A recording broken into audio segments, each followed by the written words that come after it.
Nobody asked him to do it.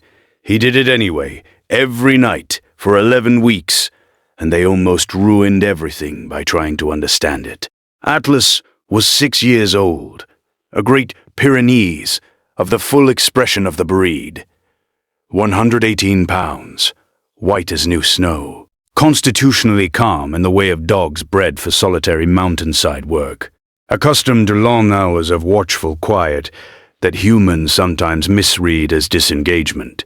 He had been part of the Okafor household since he was 10 weeks old. He had lived through 2 moves, a renovation, the arrival and departure of 3 cats, and the general, ongoing chaos of a family in the process of becoming whatever it was going to become. He had adapted to all of it with the same unhurried patience. When Ades and her husband Emeka brought their daughter home, Atlas met her at the threshold. He lowered his great white head and sniffed the car seat once, careful and thorough. Then he turned and walked to the back room where he slept and lay down. They thought, he's adjusting. They thought, give him time. What they didn't notice immediately was that he had stopped eating. Not dramatically. He ate less each day in the first week. By the end of week 2, he was leaving food in the bowl, which Atlas had never done. By week 3, he was eating perhaps half of what he normally consumed. He had no other symptoms. He wasn't lethargic, wasn't vomiting, wasn't showing signs of illness. He was just eating less, slowly, quietly, in the same unhurried way he did everything. Ades noticed it in week 3. She mentioned it to Emeka. They both attributed it to adjustment. New family member, disrupted routine, the stress of a house with a newborn in it. They had read about this. Dogs sometimes went off their food during household changes. They monitored him. They tried different food. They tried adding warm water. Nothing changed his appetite, meaningfully. The veterinarian found nothing wrong with him. Blood panel normal.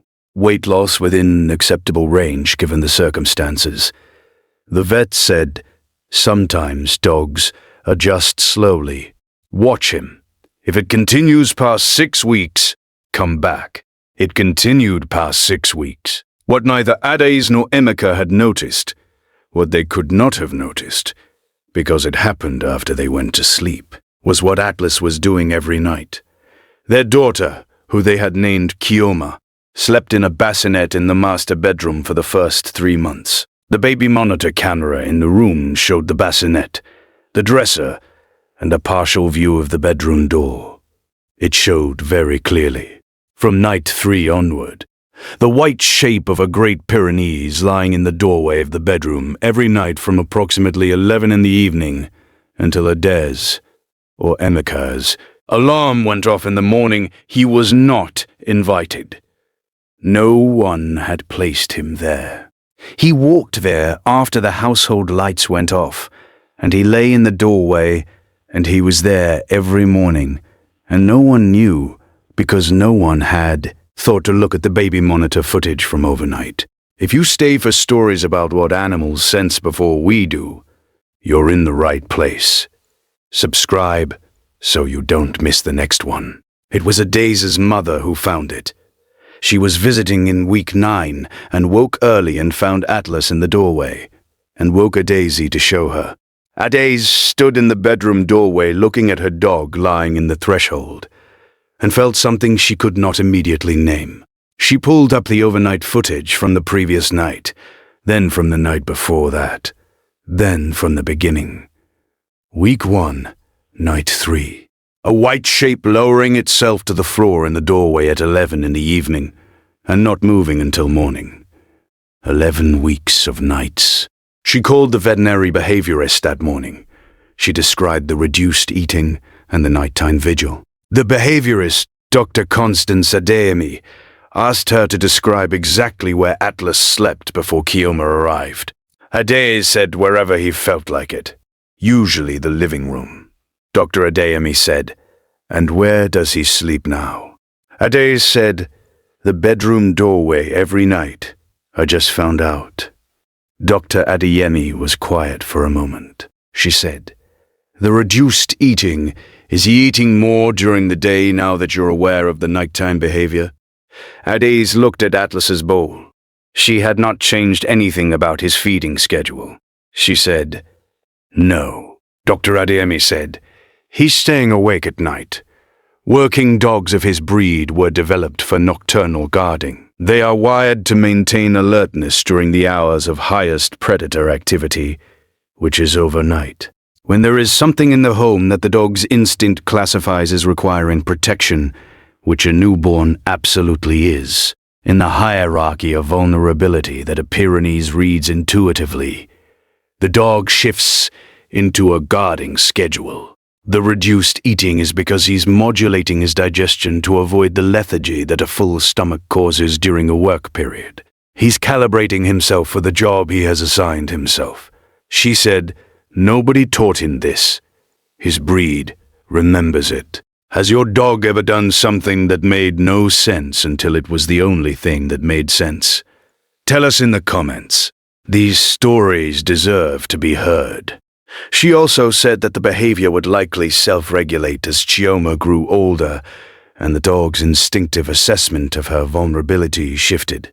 She said, "Watch his eating improve as the baby becomes more mobile. The Pyrenees recalibrates to the actual threat level." Chioma is 4 months old. Atlas is eating normally again. She is lifting her head. She is beginning to push up on her arms. She is, by whatever metric a Great Pyrenees uses to assess these things, no longer at the level of vulnerability she was in those first weeks. He still lies in the bedroom doorway, but he comes out at 3 in the morning now and sleeps in the hallway for a few hours before returning. He is slowly and without announcement adjusting his schedule to match the one his assessment requires. Every guardian deserves to be recognized, even the ones who never asked for anything in return. If stories like this matter to you, subscribe so you never miss the next one. Ades pulled the footage from night 3. The third night, Chioma was home. The night Atlas first walked to the bedroom doorway at 11 o'clock and lowered his large white body to the floor and did not move until morning. The night he began something that nobody asked him to do and that he did not do for attention or reward or recognition. He did it because he assessed the situation and made a determination, and then he showed up every night without telling anyone. The next story is about a dog who wouldn't let a family member leave the house. One morning, and what was waiting for that family member on the road that day. Stay with us.